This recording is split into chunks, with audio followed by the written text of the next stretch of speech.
Hello students, मैं करतार सिंह तंवर आपका English की क्लास में हार्दिक अभिनंदन करता हूं। I welcome all of you guys. दोस्तों, लास्ट क्लास में हम लोग पोएम वेस्ट विंड को पढ़ रहे थे, और टू द वेस्ट विंड। और जैसा कि आई प्रॉमिस यू कि हम लोग नेक्स्ट क्लास में इसके क्वेश्चंस करेंगे, जो एग्जाम्स में आए क्वेश्चंस हैं या जो अभी उसकी पॉसिबिलिटीज है एग्जाम्स में आने की।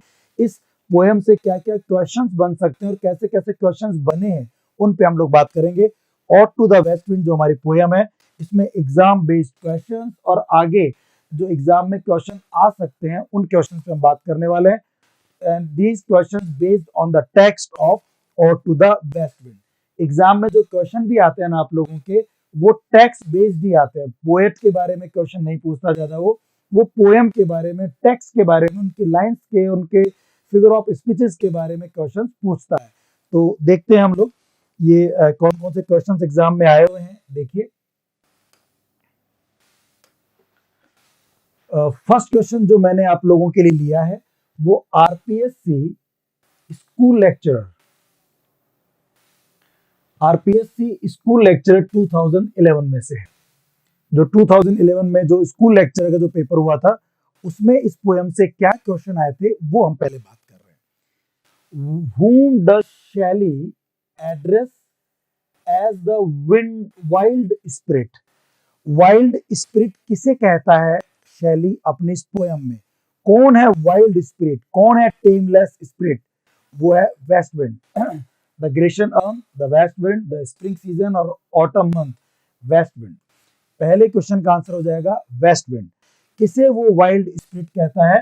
वेस्ट विंड को वो वाइल्ड स्पिरिट कहता है। अगला क्वेश्चन देखिए इसका। In the poem ode to the west wind, what does the word dirge mean? Dirge मैंने बताया था आप लोगों को, ये एक फ्यूनरल सॉन्ग होता है। ये किसी कोई व्यक्ति अगर मर जाता है तो उसकी याद में कमेमोरेट करने के लिए गीत गाया जाता है, फ्यूनरल सॉन्ग के रूप में होता है। इसे आप डर्ज कहते हैं। तो डर्ज का मतलब क्या है इस पोएम में? ए सॉन्ग संग फॉर अ डेड पर्सन, एक मरे हुए व्यक्ति के लिए गाया जाने वाला गीत। बिल्कुल यही पहला ही ऑप्शन आपका आंसर हो जाएगा। Dirge to something decaying year, joyous moment नहीं। ये जो दर्ज है वो डिकेइंग ईयर के लिए था, मरते साल के लिए, खत्म होते साल के लिए, उसके लिए होता है। बट दर्ज का मीन क्या होता है? दर्ज का मीन होता है is sad song which has been sung for a dead person, एक तरह से फ्यूनरल सॉन्ग होता है। तो ए इसका आंसर हो जाएगा, ठीक है ना? ए आप आंसर कर देंगे। फिर आगे देखते हैं हम लोग क्वेश्चन नंबर थर्ड। ये भी 2011 में लगभग लगभग ना 3 क्वेश्चंस आते हैं एग्जाम में। 11 में भी 3 थे, 14 में तो 3, 4, 2, तो 3 के आसपास क्वेश्चन रहते हैं। ये थर्ड क्वेश्चन था, whom did the west wind awaken? Waste wind किसको जगा दिया था उसने? तो आपने पढ़ा था स्टेंजा नंबर थर्ड में, पहला स्टेंजा अर्थ की बात कर रहा था, दूसरा स्टेंजा स्काई या एयर की बात कर रहा था, और तीसरा स्टेंजा ओशन, सी, वाटर की बात कर रहा था।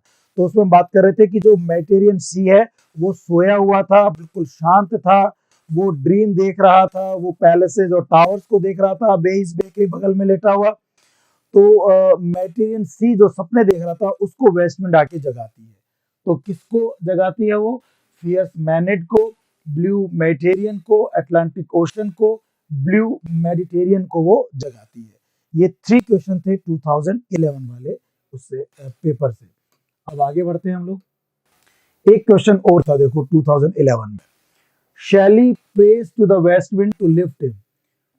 शैली वेस्ट विंड से प्रे करता है, प्रार्थना करता है कि वो आए और उसको लिफ्ट करे, वो उसको उठा ले, लिफ्ट करे और उसको उठा ले एज द विंग्ड सीड, उड़ते हुए बीज की तरह, as the bright hair uplifted from the head, bright hair जो मिनट के सिर पर थे उसकी तरह उठा ले, एज द सी, समुद्र की तरह उठा ले, या उसको as a wave, a leaf, a cloud, इसकी तरह उठा ले।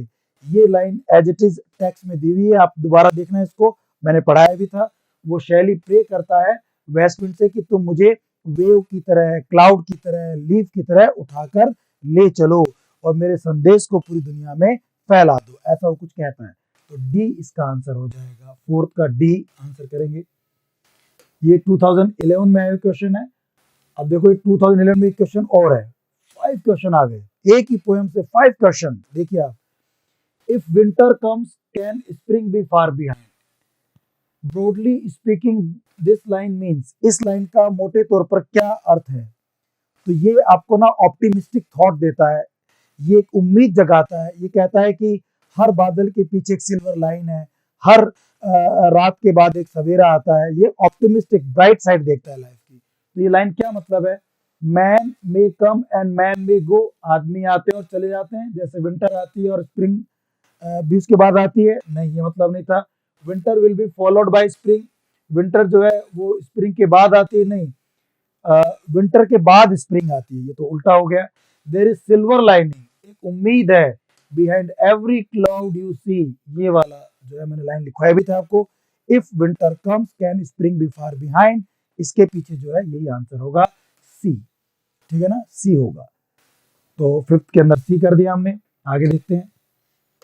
इन हिज बॉयहुड डेज, अपने जवानी के दिनों में, बचपन के दिनों में, शैली वुड ट्राई टू, शैली किस चीज की कोशिश करेगा? ये भी 2011 में देखो आप, बॉयहुड में अपने शैली किस चीज की ट्राई करेगा? Out strip the sky speed of the west wind. बिल्कुल ये लाइन थी, वेस्ट विंड की जो हवाई ताकत वाली, जो आसमान में उड़ने वाली जो स्पीड है, उसको भी शैली जो है वो आउट स्ट्रिप कर देगा, आउट रन कर देगा, एक्सीड, उससे आगे बढ़ जाएगा, वो आउट रन कर देगा, ठीक है ना, उसको सरपास कर देगा, उसको पार कर जाएगा। Outstrip the sky speed of the west wind, यही आंसर होगा। ठीक है ना, A, outstrip the sky speed of the west wind. Boyhood में शैली जो है वो वेस्ट विंड को भी दौड़ में पछाड़ देगा, आउट रन कर देगा, सरपास कर देगा, एक्सीड कर देगा, आउट स्ट्रिप कर देगा उसके बॉयहुड के अंदर। Float like a wave, be wild, play the lyre, नहीं, ये करेगा, ए वाला आंसर होगा। फिर आगे बढ़ते हैं। द फर्स्ट इमेज दैट शैली विजुअलाइज, पहली इमेज जो शैली विजुअलाइज करता है आउट टू द वेस्ट के अंदर, वो थी एनचेंटर की। पहली जो वो इमेज देखता है, पहले ही शुरू की 3 लाइनों में वो एनचेंटर की तरह देखता है वेस्ट विंड को, उसको विजुअलाइज करता है एनचेंटर की तरह। फियर्स मिनेट का तो वो सेकंड स्टेंजा में करता है, ब्लू मेटिन का थर्ड स्टेंजा में करता है, और कॉमरेड वाली बात वो फोर्थ फिफ्थ वाले में करता है। तो इसका जो आंसर है, पहली इमेज कौन सी ली उसने?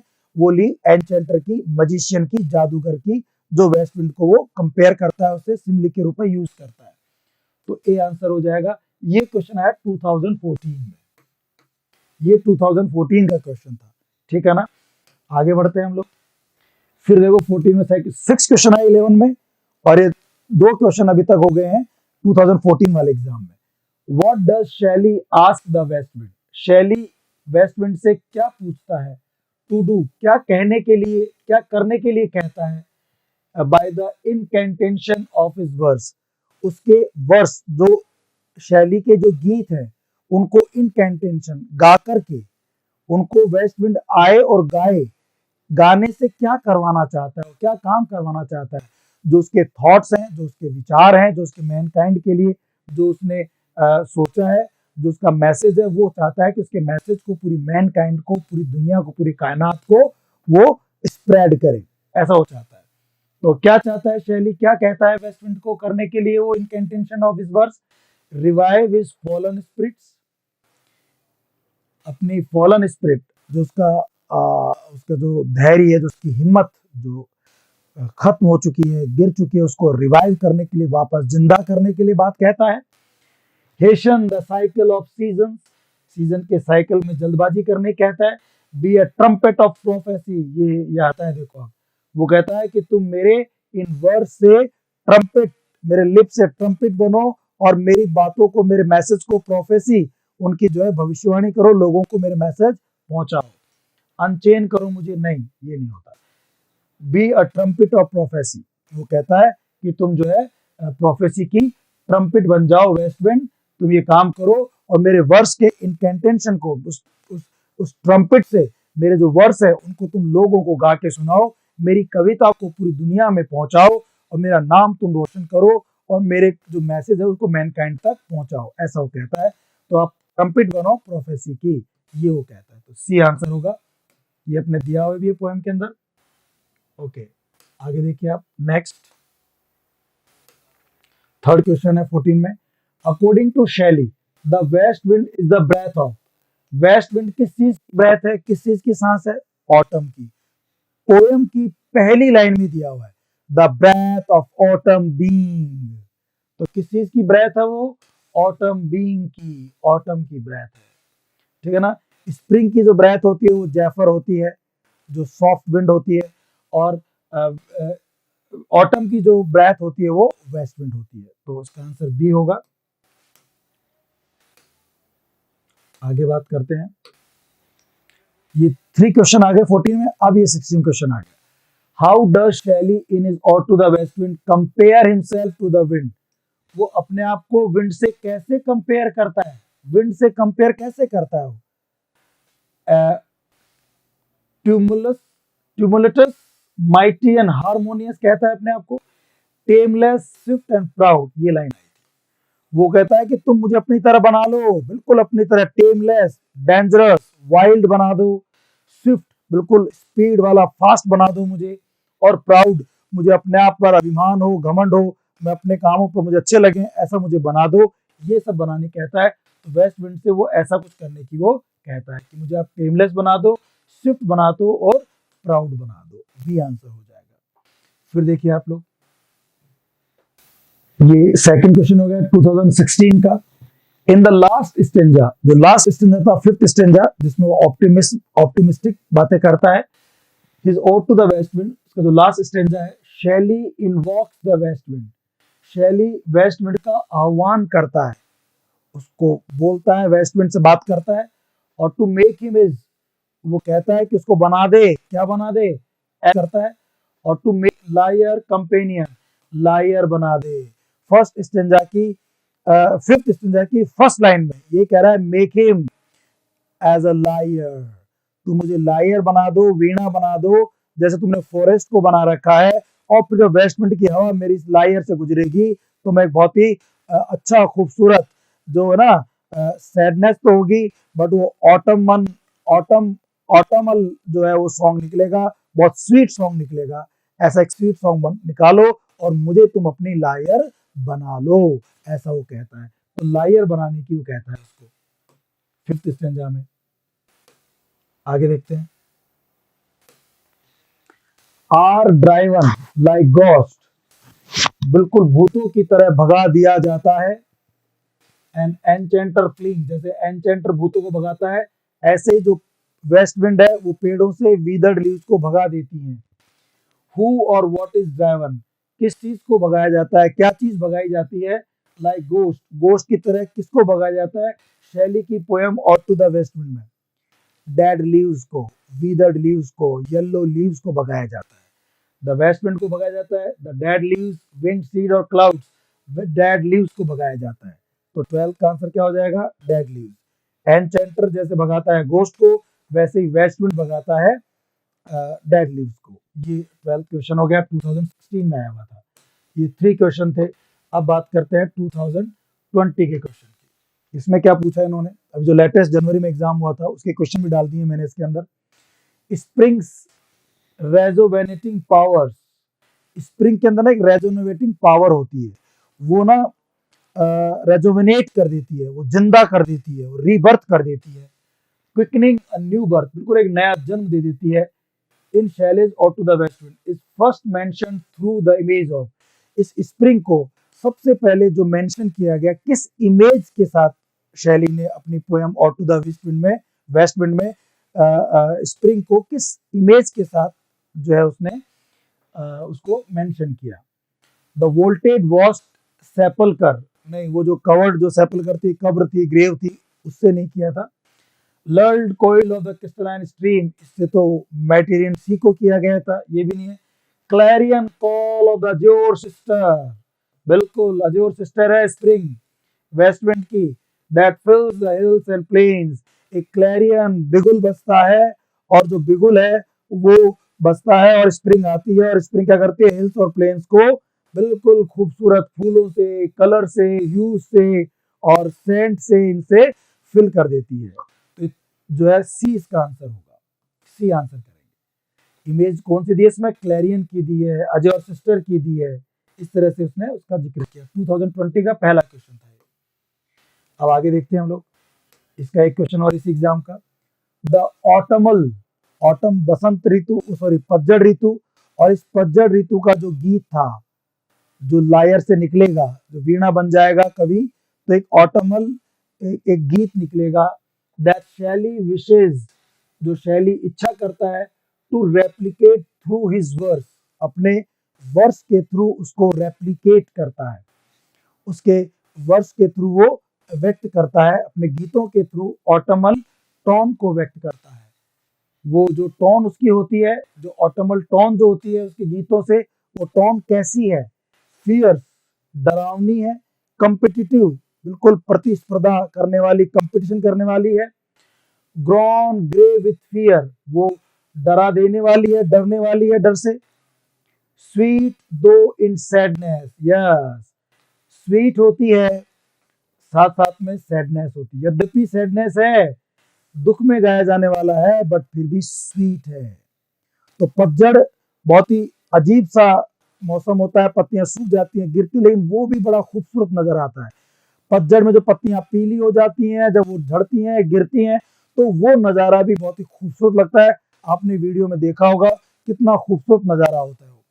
तो स्वीट दो इन सैडनेस, सेपल कर एंड सेडेक्टिव, सेपल करल होता है और सेडेक्टिव होता है, नहीं ये आंसर होगा स्वीट दो इन सैडनेस। ओके, अब इसका थर्ड क्वेश्चन देखिए 2020 का। 3 क्वेश्चन 14 में पूछे, 3 क्वेश्चन 16 में पूछे और 3 क्वेश्चन इसमें 20 में पूछे हैं आरपीएससी ने, और 6 क्वेश्चन 11 में पूछे थे।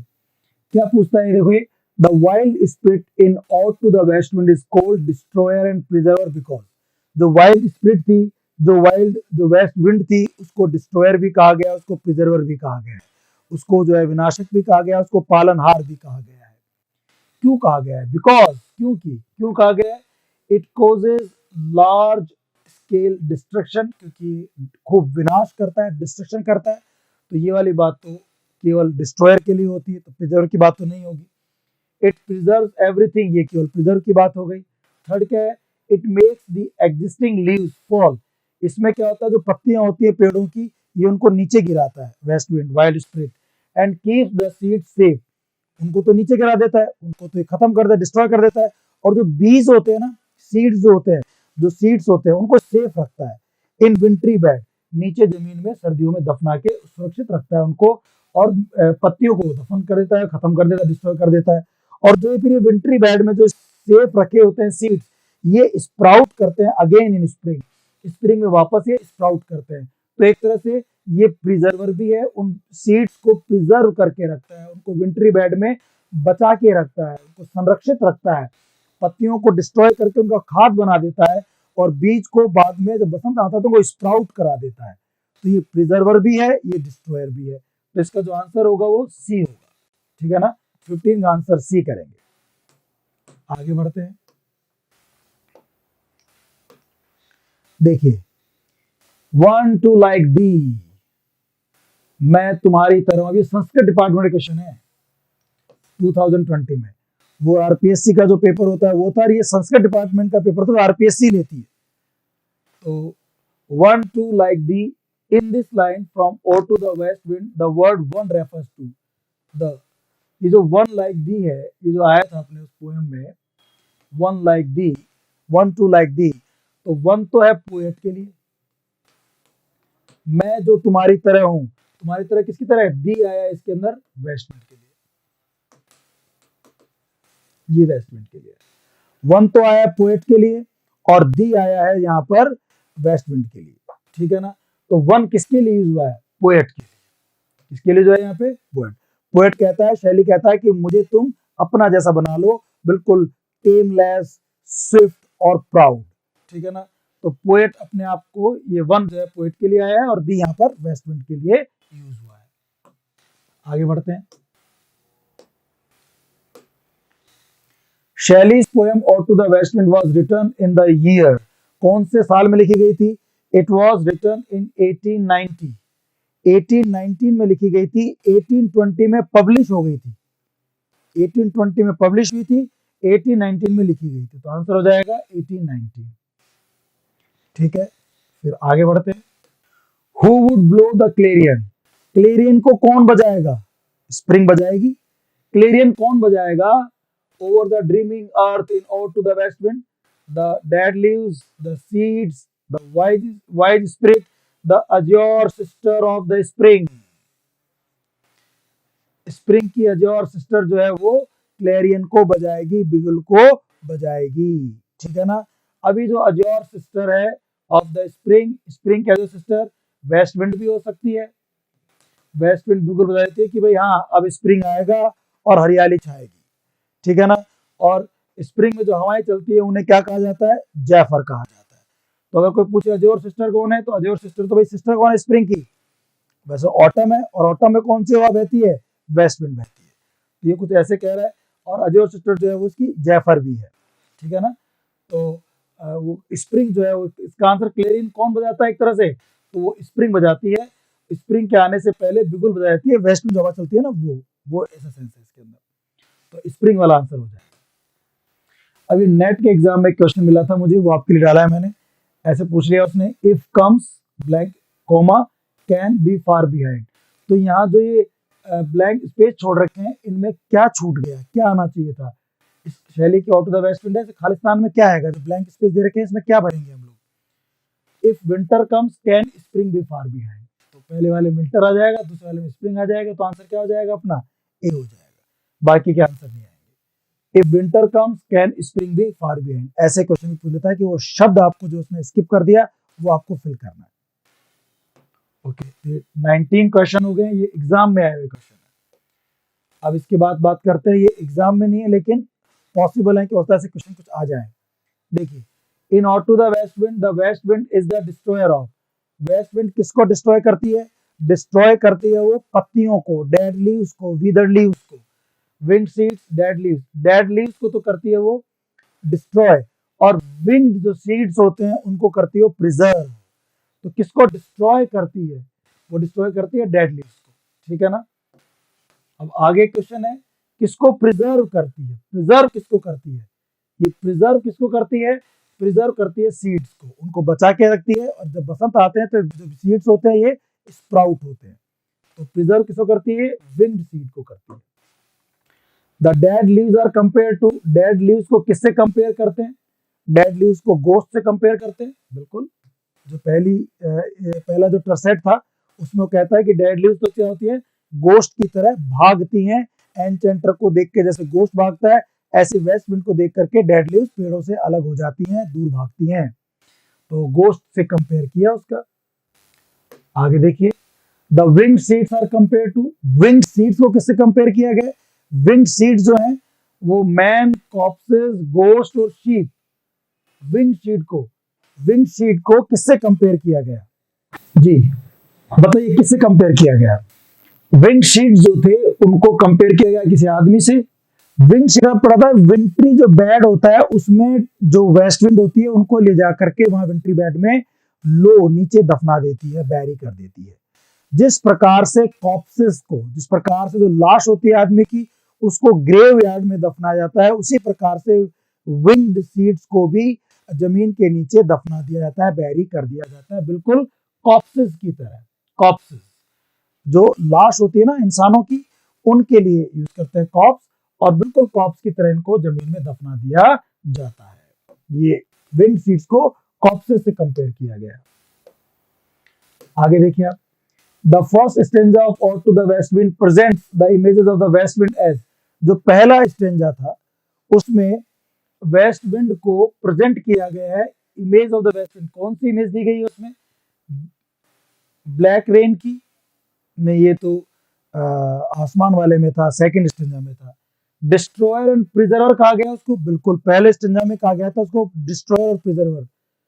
जो डिस्ट्रॉयर तो होती है वो लीव्स की, और प्रिजर्वर होती है वो विंड सीड्स की। तो ये बिल्कुल कहा गया। स्प्लिट फियर्स, ये तो जाके फिफ्थ स्टेंजा में कहा गया। नहीं, इसमें बी आ जाएगा। डिस्ट्रॉयर और प्रिजर्वर की जो है उसको कंपेयर उससे किया गया, उसकी इमेज दी गई है यहाँ पर। आगे बढ़ते हैं, question number 25। Ode to the west wind is written in. Ode to the west wind को किस रूप में लिखा गया है? क्वेट्रेंस के अंदर, क्वेट्रेंस और कपलेट के अंदर, टर्सेट्स और कपलेट के अंदर, बिल्कुल टर्सेट्स और कपलेट के अंदर। 3 लाइन के टर्सेट्स लिए थे उसने 4, और 2 लाइन का उसने एक कपलेट लिया, ठीक है ना। तो 12 और इधर 2 और टोटल 14 लाइन्स थी। तो 3 लाइन के 4 टर्सेट लिए, तो टर्सेट लिए उसने और एक कपलेट लिया है, तो सी आंसर होगा, ठीक है ना, सी आंसर करेंगे। टर्सेट में और कपलेट में इसको लिखा गया है। Every stanza of ode to the west wind contains, ode to the west wind के जो स्टेंजाज हैं उसके हर स्टेंजा में कितनी लाइन ली गई हैं? 14 लाइन्स ली गई हैं। 14 लाइन्स के सोनेट्स हैं 5 इसके अंदर। 14 लाइन्स का स्टेंजा इसने लिया है, टोटल 70 लाइन्स थी। Ode to the west wind is written into 5 stanzas, 4 stanzas, 6 stanzas, 3 stanzas. 5 stanzas में इसको लिखा गया है। हर स्टेंजा में 14 लाइन्स हैं, टोटल जो है 70 लाइन्स हो गई। और हर स्टेंजा के अंदर तीन लाइनों के 4 टर्सेट्स हैं और 2 लाइन का एक कपलेट है। इस प्रकार से इसका स्ट्रक्चर है। तो 5 स्टेंजास में इसको लिखा गया है। आगे देखिए, ode to the west is written in, किसी में लिखा गया है इसको? टर्सरीमा में लिखा गया है, ब्लैंक वर्स में नहीं, फ्री वर्स में नहीं, वर्स लिब्रे में नहीं, इसको टर्सरीमा में लिखा गया है। टर्सरीमा मतलब ए बी ए, 3 लाइनों के टर्सा, 3 लाइनों की राइम है ए बी ए। और जो अगला जो टर्सेट होगा उसकी राइम बी से शुरू होगी, बी सी बी। जो बीच वाला होता है उसकी अगली शुरू होगी सी डी सी, एक नया आता है बीच के अंदर, और 2 एक कॉमन होते हैं ए और सी, जो है तो फर्स्ट लाइन और थर्ड लाइन। तो ये जो राइम स्कीम होती है इसको बोलते हैं टर्सरीमा। तो ये जो और टू द वेस्ट विंड है टर्सरीमा में लिखी गई है। आगे देखिए आप, हाउ मेनी पर्सनल स्टेंजास, कितने पर्सनल स्टेंजास हैं इन ode to the west wind? Ode to the west wind में कितने स्टेंजास हैं? 5 स्टेंजास हैं, नहीं, how many personal stanzas, mind you, personal stanzas कितने हैं? अब देखो टोटल 5 स्टेंजा है। पहला अर्थ के बारे में, दूसरा स्काई के बारे में, थर्ड ओशन के बारे में, और जो फोर्थ है वो सेल्फ पिटी, खुद के बारे में है, खुद के ऊपर दया करता है। और फिफ्थ में वो खुद जो है वो ऑप्टिमिस्टिक बन जाता है, आशावादी बन जाता है, ठीक है ना। तो दोनों जो लास्ट के स्टेंजाज हैं वो पोएट के बारे में बात करते हैं, पर्सनल जो है वो मैटर की बात करते हैं। तो लास्ट के जो 2 स्टेंजाज हैं वो पर्सनल की बात कर रहे हैं। तो आंसर होगा इसके अंदर ए। फिर देखिए आप लोग, the image of maenad, maenad appears in, maenad की जो इमेज थी वो कौन से स्टेंजा में आई थी? सेकंड स्टेंजा में। जब बादल होते हैं ना, स्काई में बादल, तो बादल ऐसे बिखरे पड़े जैसे कि मीनेड के सिर के बाल जो बिखरे पड़े हैं, जो कि वर्ष पर होती हैं बैकस की। तो स्टेंजा नंबर 2 के अंदर है, इसमें होगा ये स्टेंजा नंबर 2 के अंदर, ठीक है ना। Question number 31, what does Shelley call the locks of approaching storm? आते हुए तूफान के लॉक्स, लॉक्स होता है बालों की लटें, बालों की लटें होती हैं लॉक्स। वो लॉक्स ऑफ अप्रोचिंग स्टॉर्म, जो तूफान लेकर आ रहा है, अप्रोचिंग स्टॉर्म जो तूफान को लेकर आ रहा है, उस लॉक्स, जैसे मीनेड है उनके बालों की लटें लटकी पड़ी हैं, ऐसे ही आसमान में बादल लटके पड़े हैं, और बादल संदेश दे रहे हैं कि अब तूफान आएगा, अब आंधी आएगी, अब बारिश आएगी, अब जो है बिजलियां कड़केंगी, लाइटनिंग होगी, ब्लैक रेन होगी। तो ये लॉक्स ऑफ अप्रोचिंग स्टॉर्म किसके लिए जो है? क्लाउड्स के लिए जो है, क्लाउड्स के लिए, ठीक है ना। ये बिल्कुल लटों की तरह लटके रहते हैं आसमान में, उनके लिए यूज किया गया। Question number 32, the west wind will be the dirge of, west wind किस चीज का शोक गीत बनेगा? डर्ज यानी सैड सॉन्ग, फ्यूनरल सॉन्ग। किसका फ्यूनरल सॉन्ग बनेगा? डेड लीव्स का, डाइंग ईयर का, डाइंग ईयर का।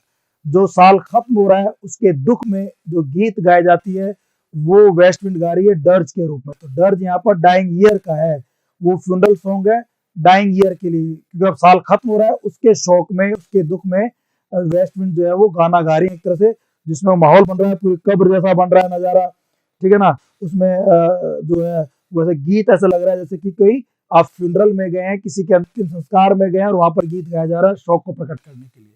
तो डाइंग ईयर का जो है डर्ज है। आगे देखिए, loose clouds in ode to the west wind are compare to, loose clouds को किससे कंपेयर किया गया है? Seeds, dust, decaying leaves, decaying leaves. जैसे अर्थ पर जो डीके जो लीव्स हैं, जो खराब हो गई पत्तियां जो सड़ गई हैं, जिस प्रकार वो पत्तियों को हवा में उड़ाकर ले जाता है, वेस्ट विंड ले जाती है, उसी प्रकार से आसमान में लूज क्लाउड्स को उड़ा के ले जाया जा रहा है। तो लूज क्लाउड्स की तुलना किससे की गई है? डीकेइंग लीव से की गई, और सिमली का यूज किया था वहां पर पीबी शैली ने। ये हो गया। आगे बढ़ते हैं। What is quivering? क्या चीज कांप रही है, क्या चीज थरथरा रही है, शिवर कर रही है? With in the waves in the west wind, waste wind से वेव्स के अंदर, जो वेव्स है, जो लहरें हैं, समुद्र की जो लहरें हैं, तीसरे स्टेंजा में, उसमें क्या चीज कांप रही है? Dead leaves, oozy woods, palaces and tower, और नन, पैलेसेस एंड टावर। भाई जब पानी लहराएगा तो उसके बगल में जो खड़े हुए जो महल हैं, जो टावर है, वो भी ऐसा लगेगा जैसे कि क्या कर रहे हैं? क्यूरियर कर रहे हैं, शैम्बलिंग कर रहे हैं, ट्रेम्बलिंग कर रहे हैं, वो शिवरिंग कर रहे हैं। तो इसका आंसर क्या हो जाएगा अपना? Palaces and tower. ठीक है ना? ओके, आगे बढ़ते हैं हम लोग। What makes sea plants tremble with fear? Sea plants जो है जमीन के अंदर, उनको कौन चीज ट्रेम्बल कर देती है? कौन डर से, विथ फियर, डर से कौन कपा देती है? कौन ट्रेम्बल, कौन सीवियर कर देती है? वेस्ट विंड कर देती है। वेस्ट विंड की वॉइस सुनते ही जो सी प्लांट्स हैं वो भी सीवियर करना शुरू कर देते हैं, ट्रेम्बलिंग करना शुरू कर देते हैं। तो किसके नाम से करते हैं वो? वेस्ट विंड की आवाज सुन करके। तो what makes the west wind makes sea plants tremble with fear, C answer होगा। फिर देखिए, what do Atlantic's level powers cleave themselves in? जो अटलांटिक जो था उसका लेवल, उसकी जो सरफेस थी, जब वेस्ट विंड आती है तो सरफेस जो होती है वो क्लीव, बढ़ जाती है इनटू टू पार्ट्स। एक बार पानी इधर ऊपर उठ जाता है, एक पानी इधर ऊपर उठता है, दो लहरें बन जाती हैं, और बीच बन जाती है खाई, जिसको कैज्म कहा जाता है। तो वो जो वेस्ट विंड है वो अटलांटिक के लेवल पावर को क्लीव कर देती है इन ऊजी वुड, सैपलेस, फोइलेस, कैज्म। कैज मतलब दरार सी बना देती है, खाई सी बना देती है, जिसके इधर एक लहर बन जाती है पानी की, इधर लहर बन जाती है, और बीच में खाई बन जाती है, इसको कैज्म कहा जाता है। अटलांटिक ओशन में ये जो कैज्म बनती है, ये किसकी वजह से बनती है? वेस्ट विंड की वजह से बनती है। आगे देखते हैं। फिर देखिए आप, what does Shelley, what does Shelley want to share with the west wind? Shelley जो है वो वेस्ट विंड के साथ क्या चीज शेयर करना चाहता है? क्या चीज वो अनुभव करना चाहता है? उसकी ताकत, उसका प्राउड, उसका जो है ना खतरनाक जो है, उसकी ताकत को वो एंजॉय करना चाहता है। सेपलेस वॉयलेज को, क्लाउड्स को, लीव्स को, या the impulse of its strength, उसकी स्ट्रेंथ, उसकी ताकत के आवेश को। The impulse of its strength, उसके स्ट्रेंथ की, उसकी ताकत की जो है इम्पल्स को फील करना चाहता है, उसके आवेश को, उसके फोर्स को। इम्पल्स यानी उसके फोर्स को वो फील करना चाहता है, उसकी ताकत के बल को, फोर्स को फील करना चाहता है। कौन? शैली। बिल्कुल ode to the west wind की स्ट्रेंथ को, स्ट्रेंथ की इंपल्स को फील करना चाहता है। आगे देखिए आप, what has chained and bowed Shelley? Shelley, शैली को किस चीज ने चेंड कर रखा है, किसने बांध रखा है उसको? शैली को किसने जो है वो बो कर रखा है, कंधे झुका रखे हैं? टाइम के हैवी वेट ने। The heavy weight of the course of time, समय का मारा है वो, समय ने उसे थका दिया है, समय ने उसको बंधनों में बांध दिया है, रेस्ट्रिक्टेड कर दिया है, चेंड कर दिया है, उसके कंधों को झुका दिया है। क्लाउड्स ने, द वेस्ट विंड ने, वेव्स ने, या टाइम ने? टाइम ने ऐसा किया उसके साथ में, उसको चेंड कर दिया, उसको बो कर दिया। टाइम की बात हो रही थी वहां पे। और देखिए आप आगे, the words tameless, swift and proud are used for Shelley. Shelley भी अपने आप को टेमलेस, स्विफ्ट और प्राउड मानता है। वो कंपेयर करता है अपने आप की वेस्ट विंड से, जिस प्रकार वेस्ट विंड तुम टेमलेस हो, स्विफ्ट हो, प्राउड हो, तुम मुझे भी वैसा ही टेमलेस, स्विफ्ट और प्राउड बना दो। तो कौन वर्ड्स जो है किसके लिए हुए हैं? शैली के लिए हुए हैं, वेस्ट विंड के लिए भी हुए हैं, यानी कि दोनों के लिए हुए हैं, बोथ ए एंड बी। तो अपना आंसर हो जाएगा सी, दोनों के लिए हुए हैं। ठीक है ना? फिर देखिए आप, Shelley calls the west wind as spirit fierce. Shelley जो है वो वेस्ट विंड को स्प्रिट फियर्स कहता है, एज स्प्रिट फियर्स। वो कहता है कि तुम स्पिरिट फियर्स हो, तुम डरावनी हो, तुम खतरनाक हो। क्यों ऐसा वो कहता है और कहाँ कहता है? इन वो स्पिरिट फियर्स कहाँ कहता है वो? बिल्कुल लास्ट वाले स्टेंजा में जाके, first second fifth fourth, fifth stanza में, फिफ्थ स्टेंजा में वो ऐसा कहता है कि तुम तो क्या हो, जो है बिल्कुल ही खतरनाक हो। फिफ्थ स्टेंजा में वो ऐसा कहता है। आगे बढ़ते हैं। Shelley wants to scatter his words among. Shelley अपने शब्दों को बिखेरना चाहता है, अपने शब्दों को फैलाना चाहता है। अमंग किसके बीच में? पत्तियों के बीच में, बादलों के बीच में, मानव जाति के बीच में, सीड्स के बीच में। मानव जाति के बीच में अपने मैसेज को, संदेश को पहुंचाना चाहता है। तो कहां पहुंचाना चाहता है? मैनकाइंड, मानव जाति को। ये इसका आंसर होगा। क्वेश्चन नंबर 42 देखिए। What is the prophecy of शैली? शैली की प्रोफेसी क्या है, उसकी भविष्यवाणी क्या है? कि मेरे जो मैसेज वो मैनकाइंड तक जाएंगे और एक बहुत खूबसूरत दुनिया बनेगी, मैं फेमस हो जाऊंगा, मेरे गीत सब लोग सुनेंगे, उसको अप्रिशिएट करेंगे, ठीक है ना, और मानव जाति बिल्कुल बदल जाएगी। मैं उसके हित के लिए काम करना चाहता हूँ। ये मैसेज ट्रम्पेट ऑफ प्रोफेसी के रूप में वेस्ट विंड जो है वो फैलाएगी, स्कैटर करेगी। तो what is the prophecy of Shelley? West wind is powerful. कि वेस्ट विंड पावरफुल है? नहीं, शैली की प्रोफेसी है कि वो एक बहुत अच्छे विचार रखता है और वो अच्छा पोएट है, अच्छा फिलोसोफर है, और वो मैनकाइंड के लिए अच्छा करना चाहता है। उसके मैसेज बहुत अच्छे हैं। तो वेस्ट विंड पावरफुल है? ये नहीं। Earth is अनअवेक। अर्थ जो है वो अनअवेक है, सोई हुई है? नहीं। His words will be heard in the universe. कि उसके जो वर्ड्स हैं, उसके जो गीत हैं, उसका जो गीत है वो इस दुनिया में सुना जाएगा। ये प्रोफेसी कि एक दिन ऐसा आएगा जब दुनिया जागेगी और उसके गीतों को सुनेगी और उनको अप्रिशिएट करेगी। तो ये सी जो है अपना आंसर होना चाहिए। आगे देखते हैं हम लोग। The famous line, if winter comes can spring be far been taken from? Ode on Grecian, my last duchess, ode to the west wind. यहाँ से लिखी है। ये तो ऑब्वियस सी बात है, पोएम की सबसे खास लाइन थी, सबसे लास्ट लाइन थी, सबसे इंपॉर्टेंट, जो ऑप्टिमिस्ट एटीट्यूड रखती है। तो और टू द वेस्ट विंड से लाइन है ये वाली। आगे देखिए आप, क्वेश्चन नंबर 44। शैली describe the power of the west wind. वो वेस्ट विंड के पावर को किस चीज के ऊपर डिस्क्राइब करता है, कहाँ वर्णन करता है? उसका पावर कहाँ चलता है? अर्थ पे चलता है क्या? चलता है। स्काई पे चलता है क्या? चलता है। ओशन पे चलता है क्या? चलता है। सब पे चलता है? बिल्कुल सब पे चलता है। तो ऑल, ऑल आंसर होगा। The first stanza of ode to the west wind, जो पहला स्टेंजा है उसका, describe the activities of the west wind on. वो वेस्ट विंड की एक्टिविटीज को शो करता है किस जगह पर? किस जगह पर करता है? स्काई पर, ओशन पर, अर्थ पर, हेवन पर? अर्थ पर। फर्स्ट स्टेंजा में अर्थ पे करता है, दूसरे में स्काई पे करता है, तीसरे में ओशन पे, वाटर पे करता है। तो पहले स्टेंजा में कहां पर वो अपना असर दिखाता है? अर्थ पर दिखाता है। अब अगला पूछ रहा है सेकंड स्टेंजा में कहां दिखाता है अपना असर? सेकंड में कहां दिखाता है? एयर, स्काई पे दिखाता है। थर्ड में कहां दिखाएगा? थर्ड में ओशन या वाटर पे दिखाएगा। थर्ड स्टेंजा में कहां दिखाएगा? थर्ड स्टेंजा में पावर दिखाएगा वो ओशन पे, वाटर पे।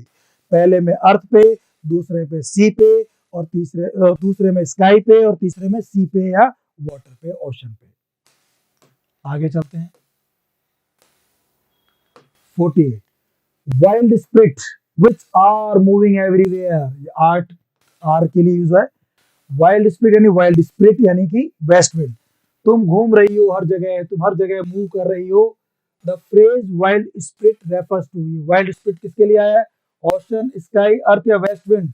वेस्ट विंड के लिए है, उसी को उसने वाइल्ड स्प्रिट कहा है। ओके, क्वेश्चन नंबर 49 देखिए। Destroy and preserver, hear O hear. First stanza की लास्ट लाइन है ये। डिस्ट्रॉयर एंड प्रिजर्वर, तुम सुनो सुनो सुनो, मेरे मैसेज को सुनो। Destroy and preserve in the line refer for, ये किसके लिए है? विंड शीट के लिए, डेड लीव्स के लिए, वेस्ट विंड के लिए, ऑल वेस्ट विंड के लिए। कौन है डिस्ट्रॉयर? West wind. कौन है प्रिजर्वर? West wind. डिस्ट्रॉय किसको करती है? लीव्स को। प्रिजर्व किसको करती है? सीड्स को। तो ये दोनों आंसर नहीं होंगे, इनको तो डिस्ट्रॉय और प्रिजर्व करती हो। कौन करता है? डिस्ट्रॉयर कौन है, प्रिजर्व कौन है? वेस्ट विंड है। तो आंसर सी हो जाएगा। आगे देखिए आप, the west wind destroys the, west wind destroy किसको करती है? लीव्स को करती है। सीड्स डेड लीव्स और फ्लावर्स और बॉडीज डेड लीव्स को करती है। डिस्ट्रॉय करती है डेड लीव्स को, प्रिजर्व करती है सीड्स को। The west wind preserves, west wind preserve किसको करती है? विंड सीड्स को। डिस्ट्रॉय किसको करती है? डेड लीव्स को। तो लिविंग सीड्स या विंड सीड्स एक ही बात है, वो उड़ते हुए जो बीज हैं जो मैंने आपको उसमें दिखाए भी थे। तो लिविंग सीड्स को वो क्या करती है? प्रिजर्व करती है। लिविंग सीड्स, ये आंसर हो जाएगा, लिविंग सीड्स। ठीक है ना? ओके, आगे बढ़ते हैं। From the presence of the west wind, waste wind के प्रेजेंस, उसके आने से, जो अनसीन प्रेजेंस है, जो पहले स्टेंजा में पढ़ा था हम लोगों ने, west wind dead leaves are driven, west wind के आ जाने से, उसके केवल पहुंच जाने से ही जो डेड लीव्स हैं, ड्राइवन लाइक, वो भागती हैं, उनको खदेड़ दिया जाता है। किसकी तरह? जैसे एनचेंटर गोस्ट को खदेड़ता है, वैसे डेड लीव्स को भी खदेड़ दिया जाता है। और presence of the west wind ghost from an enchanter feelings, like ghost from an enchanter feelings, feelings वाली बात नहीं थी, फीलिंग जरूर था। Clarion over the dreaming earth, flocks to feeds in air, sweet birds. तो हाँ, ये हो सकता है गोस्ट फ्रॉम एनचेंटर फीलिंग्स, है ना? गोस्ट फ्रॉम, जैसे वो वेस्ट विंड की जो प्रेजेंस होती है, उसके आ जाने से बिल्कुल वो भूत की तरह भागते हैं, जैसे भूत भागते हैं ना एनचेंटर की फीलिंग करके, उसी प्रकार से वो होता है। तो इसमें ए आंसर हो जाएगा। जो डेड लीव्स है वो बिल्कुल भूत की तरह भागती है, जैसे एनचेंटर मजिशियन जैसे पहुंचता है। तो आंसर इसका ए हो जाएगा। नेक्स्ट देखिए, each like a corpse within its grave, each like a corpse, हर कोई कॉप्स, लाशों की तरह अंदर पड़ा हुआ था। कौन? बीज, सीड्स पड़े हुए थे। Like a corpse, each like a corpse, हर जो बीज था वो कॉप्स की तरह पड़ा हुआ था। विद इन इट्स ग्रेव, अपनी अपनी ग्रेव में, अपनी अपनी कब्रों के अंदर, विंट्री बेड के नीचे, लो और बहुत ही डरे हुए, कोल्ड, वहां पर पड़े हुए थे। कौन? सीड्स। तो विंड सीड, बॉडी, शीप और गोस्ट, विंड सीड आंसर आ जाएगा। 53 का आंसर होगा ए, विंड सीड। ठीक है, आगे बढ़ते हैं हम लोग। Spring is regarded as the sister of, spring को बहन माना जाता है किसकी? स्प्रिंग किसकी बहन है? स्प्रिंग बसंत, ऑटम की बहन है। ठीक है ना? ऑटम की है, और ऑटम में कौन होता है? वेस्ट विंड, तो उसकी बहन है ये, और कोई ऑप्शन भी नहीं है। जैफर इसमें ऑप्शन भी नहीं है, जैफर भी जो है उसके स्प्रिंग में ही बहती है, तो उसको ही बहन माना जाता है, अजय और सिस्टर ऑफ स्प्रिंग। और वो नहीं ऑप्शन में है तो ऑटम और वेस्ट विंड को मानेंगे। ठीक है ना? एक्चुअली स्प्रिंग की सिस्टर तो ऑटम ही है, ऑटम में हवा बहती है वेस्ट विंड के साथ में, वो हो गया। और स्प्रिंग में हवा बहती है, वो सॉफ्ट होती है, वो जैफर होती है। ठीक है, तो आंसर ए हो जाएगा। Who are described as the messengers of rain and lightning? Rain का और लाइट का, बिजली कड़कने का मैसेज कौन लेकर आता है? कौन मैसेंजर है? बादल लेकर आते हैं बारिश को, बादल लेकर आते हैं बिजली कड़कड़ाने को, बिजलियों को। तो कौन मैसेंजर है इसका? West wind, air, clouds, clouds इसका जो है वो मैसेंजर है।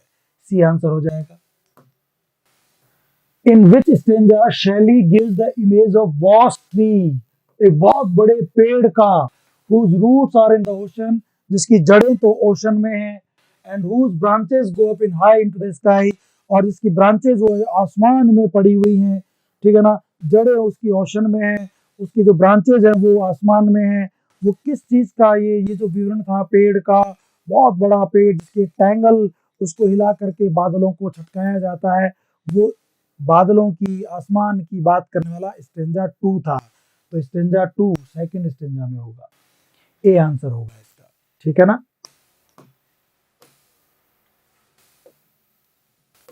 फिर बात करते हैं, हु सिंग्स, कौन गाता है? The funeral song, funeral song कौन गाता है? Over the death of the year, funeral song कौन गाता है? फ्यूनरल सॉन्ग डर्ज को कौन गाता है? वेस्ट विंड गाती है, वेस्ट विंड, उसी की तो पोएम है, वेस्ट विंड गाती है। ये आंसर हो जाएगा। फिर देखिए, who is awaken from its sleep by the violence of the west wind. Waste wind के वायलेंस से वो जो कोलाहल कमोशन करती हुई आती है, नोइजी ट्यूमुलेट करके आती है, तो कौन जाग जाता है? मेडिटेरियन सी जाग जाता है। अटलांटिक, पैसिफिक, मेडिटेरियन, मेडिटेरियन सी जागता है। आंसर हो जाएगा सी। आगे देखिए, who is seeing dreams of old palaces and towers. पुराने महलों के और टावर्स का सपना कौन देख रहा है? उसका सपना देख रहा है मेडिटेरेनियन। मेडिटेरेनियन, मेडिटेरेनियन जो सी है वो सपना देख रहा है ओल्ड टावर्स का, ओल्ड पैलेसेस का। ठीक है ना, बी आंसर हो जाएगा। फिर देखिए आप, the Mediterranean is imagined to sleep near an island.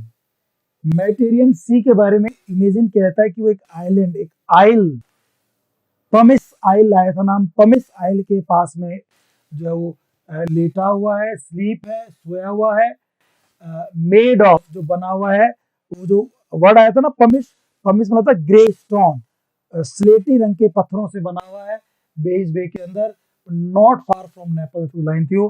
तो ये किससे बना हुआ है? स्टोन, एसेज, लावा और आइस, स्टोन से बना हुआ है, ग्रे स्टोन,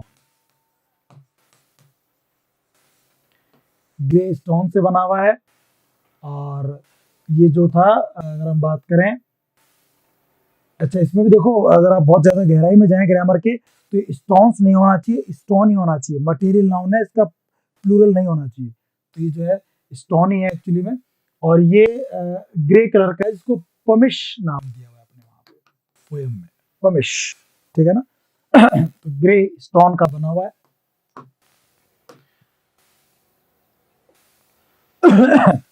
आगे बात करते हैं, the sapless foliage of the ocean. Ocean के अंदर जो पेड़ पौधे होते हैं वो सेपलस हो जाते हैं और अपने पत्तियों को गिरा देते हैं, फॉइलेज कर देते हैं।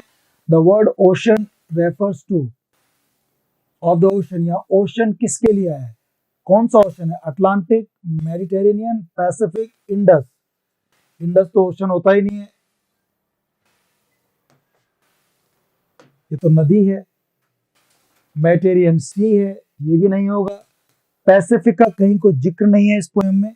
अटलांटिक है, अटलांटिक, अटलांटिक ओशन की बात हो रही। कौन सा ओशन की बात हो रही है यहाँ पे? अटलांटिक, नाम भी दिया बकायदा उसमें। Shelley turns to his own self. इसमें ना आप यहाँ टर्न में एस लगा लेना, एस लगेगा। Shelley turns to his own self. Shelley अपने आप की तरफ टर्न हो जाता है। कौन से स्टेंजा में वो अपनी बात करता है? फर्स्ट में अर्थ की, सेकंड में स्काई की, थर्ड में ओशन की, फोर्थ में अपनी बात करता है, फिफ्थ में अपनी बात करता है। तो कौन से स्टेंजा में बात करता है? लास्ट के दो स्टेंजा में। ये आंसर होगा। लास्ट के दो स्टेंजा में वो अपने खुद की बातें करता है, खुद के बारे में बताता है। तो ये आंसर होगा। Shelley urges the west wind to take him away. Shelley west wind से अर्ज करता है, रिक्वेस्ट करता है कि वो उसको ले जाए अपने साथ। लाइक अ डेड लीफ, सही है। स्विफ्ट क्लाउड, सही है। वेव की तरह, सही है। ऑल द थ्री, सभी की तरह ले जाए मुझे। आप डेड लीफ की तरह ले जाओ वेस्ट विंड, क्लाउड की तरह ले जाओ, वेव की तरह लेके जाओ, तीनों का उसमें जिक्र किया गया है। तो डी आंसर होगा क्वेश्चन नंबर 63 का। अब देखिए आप क्वेश्चन नंबर 64। शैली was uncontrollable like the west wind. शैली कहता है कि मैं भी वेस्ट विंड की तरह अनकंट्रोलेबल होऊंगा। इन हिज इन्फेंसी, शिशुकाल में, चाइल्डहुड, बचपन में, मिडिल एज, मिडिल एज में या ओल्ड एज में, किसमें यूज होगा? किसमें वो जो है शैली बिल्कुल अनकंट्रोलेबल होता है? अपने बॉयहुड में। वहां दिया है बॉयहुड में। बॉयहुड मतलब जो लड़कपन होता है, बचपन जो होता है। तो इसका आंसर होना चाहिए चाइल्डहुड। क्या करेंगे आप इसका आंसर? चाइल्डहुड। ठीक है ना। शैली कंपेयर्स हिमसेल्फ। शैली अपने आप को कंपेयर करता है, किससे कंपेयर करता है? A person laying on a bed of thorns and therefore bleeding, बिल्कुल करता है। एक व्यक्ति जो थॉर्न्स पर लेटा हुआ है, कांटों पे लेटा हुआ है और ब्लीडिंग कर रहा है, बताता है, वो जिक्र करता है अपने आप को। ऐसा व्यक्ति मानता है कि मैं thorns of bed of thorns पे लेटा हुआ हूँ, I am bleeding. A forest, वो अपने आप की तुलना फॉरेस्ट से करता है in autumn when the trees shade there leaves, बिल्कुल करता है। वो कहता है कि मैं, मेरे को लायर बना दो बिल्कुल फॉरेस्ट की तरह, जैसे फॉरेस्ट की डेड लीव्स उससे अलग होती हैं, ऐसे मुझसे भी मेरी लीव्स, मेरे गीत, मेरी जो पोएट्री है वो इतनी संभल नहीं पा रही, सड़ रही है, खराब हो रही है। तो फॉरेस्ट से भी अपने आप कंपेयर करता है, तो बोथ आर करेक्ट, दोनों ही सही है। वो अपने आप को बेड ऑफ थॉर्न्स पे लेटा हुआ मानता है और वो फॉरेस्ट भी मानता है। आंसर सी हो जाएगा इसका। आगे बढ़ते हैं। विच of the following is not a characteristic of Shelley's poetry, इसमें कौन सी कैरेक्टरिस्टिक नहीं है उसकी पोएट्री की। ऑप्टिमिज्म तो है, फिफ्थ स्टैंजा में वो ऑप्टिमिज्म की बात कर रहा है, आशावादी की बात कर रहा है। पैसिमिज्म थोड़ा निराशावादी भी है, बिल्कुल है। वो आप देखते हैं थर्ड में, फोर्थ स्टैंजा में तो वो पैसिमिज्म हो रखा है, बहुत निराशा है उसके अंदर, और वो निराशा खत्म होती है उसकी जाके फिफ्थ वाले स्टैंजा में। तो इसमें निराशावाद पैसिमिज्म भी है, इसमें आशावाद जो है ऑप्टिमिज्म भी है। लिरिसिज्म, लिरिक है इसमें, गीत है, बिल्कुल बहुत शानदार गीत लिखा गया, बहुत अच्छी राइम स्कीम के साथ बनाया गया है, बहुत खूबसूरत जो है वो कविता है, गीत है। तो तीनों बातें, ऑल आर हिज फीचर्स, ये सारे ही उसके गुण हैं। तो आंसर इसका डी हो जाएगा। ठीक है, आगे देखिए आप question number 67। The poet compares his brain, poet अपने ब्रेन को, जो फिफ्थ स्टैंजा था वो उसमें अपने ब्रेन को किससे कंपेयर करता है। वो कहता है कि मेरे ब्रेन में, मेरे दिमाग में अभी भी कविताएं जिंदा हैं, अभी भी मेरे अंदर पोएटिक टैलेंट है, जैसे कि कोई एक अनबुझी अंगीठी, अनएक्सटिंग्विश्ड हार्ट होती है, और जैसे उसमें स्पार्क्स होते हैं, उसमें एसिड होती है, ऐसे मेरे अंदर भी पोएटिक टैलेंट बचा हुआ है। तो वो अपने को कंपेयर, अपने दिमाग को कंपेयर किससे करता है, वो अनएक्सटिंग्विश्ड हार्ट से करता है। कि जैसे कोई हार्थ है, कोई चूल्हा है, कोई अंगीठी है जो अभी तक बुझी नहीं है, एक्सटिंग्विश नहीं हुई है, ऐसे ही मैं कमजोर तो पड़ रहा हूं बट मैं अभी तक खत्म नहीं हुआ, मेरे अंदर अभी भी टैलेंट बाकी है। वो अनएक्सटिंग्विश हार्थ से अपने आप को कंपेयर करता है, अपने ब्रेन को कंपेयर करता है। तो बी आंसर हो जाएगा इसमें। ठीक है ना। नेक्स्ट क्वेश्चन देखिए। Shelley's ode to the west wind ends with, वो किस चीज से एंड होता है, ऑप्टिमिस्टिक नोट से, पेसिमिस्टिक नोट से, दोनों से।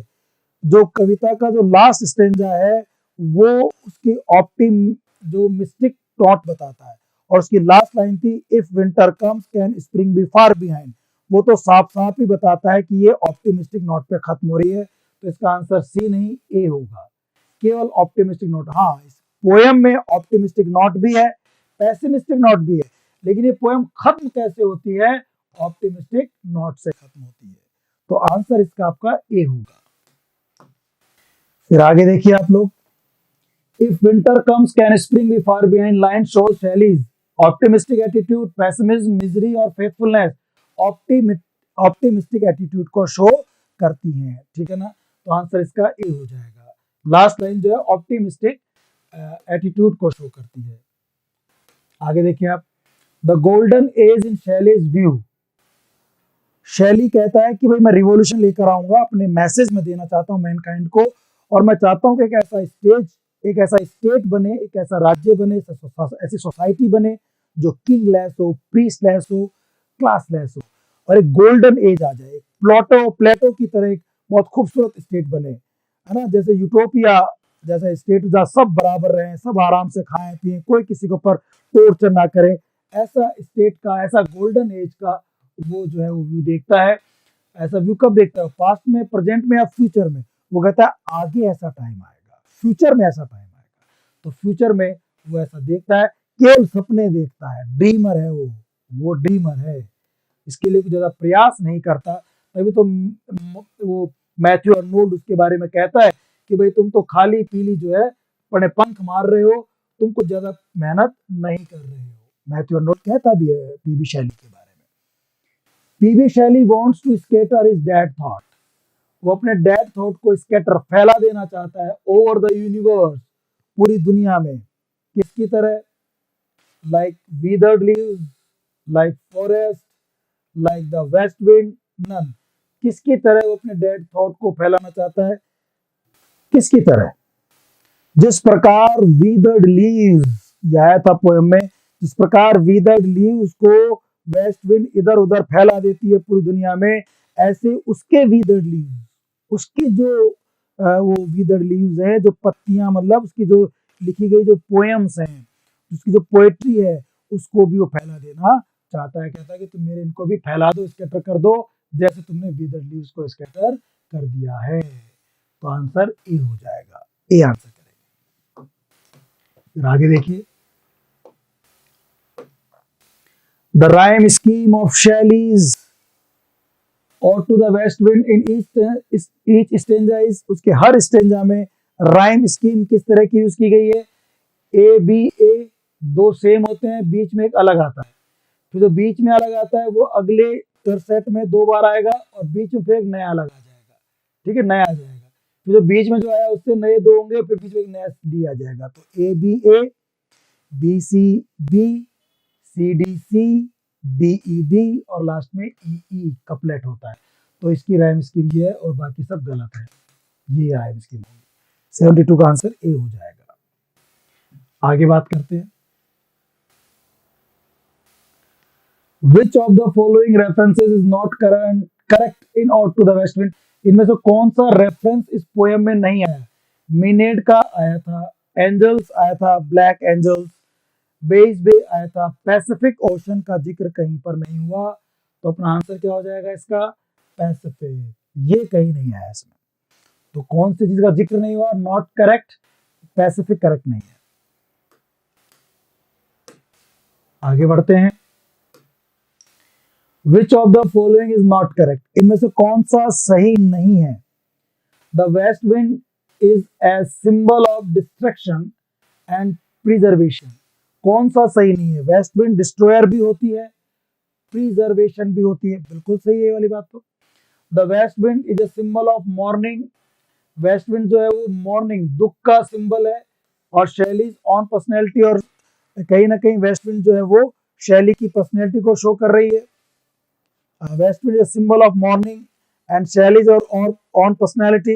जब वेस्ट विंड आती है तो बिल्कुल मॉर्निंग, दुख छा जाता है हर तरफ डी के जो लीव्स होती है वो भागती हैं गोस्ट की तरह, कोई ट्रेमलिंग करता है, तो पूरा दुख का माहौल हो जाता है जब वेस्ट में आती है। खुशी का माहौल आता है जब स्प्रिंग आती है, और ये जो माहौल हो रहा है जो दुख का, ये शैली के साथ भी हो रहा है। तो ये बात भी सही है, इस बात की तो यहाँ पे चीज है। Waste wind is the symbol of the forces that will bring about the golden as. West wind ऐसी चीजों का सिंबल है जो एक दिन गोल्डन एज लेकर आएंगी एक दिन, बिल्कुल सही बात है। तो ऑल आर करेक्ट, सारी बातें ही सही है। 74 का डी आंसर हो जाएगा। मैंने इसके अंदर आपको इस पोएम में 101 क्वेश्चन करवाए, 101 क्वेश्चन। अब बताओ, छोटी सी पोएम में अगर 101 क्वेश्चन कर लिए तो कौन सा क्वेश्चन बाकी रह जाएगा? ऑलमोस्ट सब क्वेश्चन आ जाएंगे, तो नया क्वेश्चन बनेगा भी ना, तो आप इसके कॉन्सेप्ट से उसको कर पाएंगे। आप देखना, पिछले सारे एग्जाम क्वेश्चन इसमें आए गए, और आगे भी मुझे लगता है कुछ क्वेश्चन आएगा, तो कर लोगे अब आप इनके आधार पे, इसलिए ये क्वेश्चन जरूर आप एक बार करें। Question number 75, what does the west wind do to the yellow and red autumn leaves? Red और जो येलो जो लीव्स है उनके साथ क्या करता है वेस्ट विंड? उनको विंट्री बेड में ले जाके दफना देता है, डिस्ट्रॉय कर देता है, उनको उड़ा के ले जाता है। क्या करता है वेस्ट विंड उनके साथ में? मेक्स देम फ्लाई, उनको उड़ा लेता है, कैरीज देम टू रेन, बारिश में ले जाता है, स्नेचेस देम फ्रॉम ट्रीज, उनको ट्री से छीन लेता है, मेक्स देम पेस्टिलेंस स्ट्रीकन। हाँ, येलो और रेड ओटम के लिए जो लाइन थी उसमें वो कहता है कि वो उनको ऐसे पेस्टिलेंस स्ट्राइकन कर देता है, जैसे कोई बीमारी से बीमार जो पेशेंट होता है, वो पीड़ित होता है, उसके चेहरे पर दुख, वो बीमारी दिखाई देती है, ऐसे ही वेस्ट विंड जो होती है उन पत्तियों को, येलो रेड ऑटम लीव्स को पेस्टिलेंस स्ट्राइकन कर देती है, उनके ऊपर पेस्टिलेंस की चोट कर देती है, उनको बीमार कर देती है। बिल्कुल ये वेस्ट विंड काम करती है, उनको बीमार करती है, पहले उनको सुखाती है, विदर करती है, डीके कर देती है, फिर उनको उड़ा के ले जाती है। तो ये डी आंसर होना चाहिए। फिर देखिए, the wild spirit is called a destroyer and preserver. Wild spirit 2-3 बार क्वेश्चन आ गया, ये बहुत इंपॉर्टेंट है। वाइल्ड स्प्रिट जो है अपने उसको जो है डिस्ट्रॉयर भी कहा जाता है, प्रिजर्व भी कहा जाता है। क्यों? क्योंकि ये डिस्ट्रक्शन करती है चारों तरफ, it preserve everything, first leads to destruction all around, पहले ये विनाश करती है, then act as a preserver to produce a new things.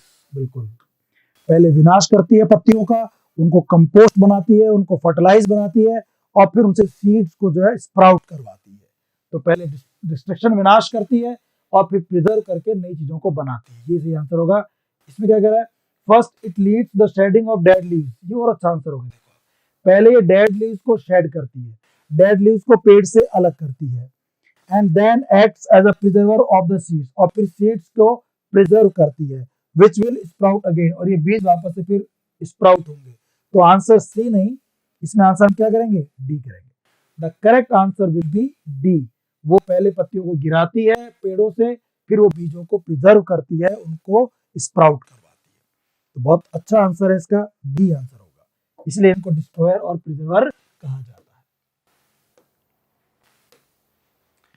The poet wants the west wind to hear, poet चाहता है, बार बार कहता है कि सुनो, हियर ओ हियर, पहले स्टेंजा के लास्ट में भी कहता है, सेकंड स्टेंजा के लास्ट में भी कहता है, और थर्ड स्टेंजा के लास्ट में भी कहता है, हियर ओ हियर, सुनो, तो मेरे मैसेज को स्प्रेड करो, मैनकाइंड तक लेकर जाओ, गोल्डन एज लेकर आनी है हमारे को, रिवॉल्यूशन करना है, तुम ताकत दो, तुम मेरे मैसेज को पूरी दुनिया में पहुंचाओ। तो वेस्ट विंड को क्या सुनाने की कह रहा है वो, the sound of the clarion, clarion का साउंड नहीं, the sound of the thunder and lightning नहीं, the sound of the rustling of leaves, पत्तियों के रसलिंग की, सरसराहट की आवाज, his appeal of spreading his views, अपने व्यूज को फैलाने की अपील कर रहा है कि तुम मेरे व्यूज को, मेरे विचारों को पूरी दुनिया में फैला दो, ऐसा वो कहता है। तो इसका आंसर क्या हो जाएगा, डी हो जाएगा। ठीक है ना, अपने विचारों को दुनिया में फैलाने की बात वो कर रहा है। आगे देखते हैं,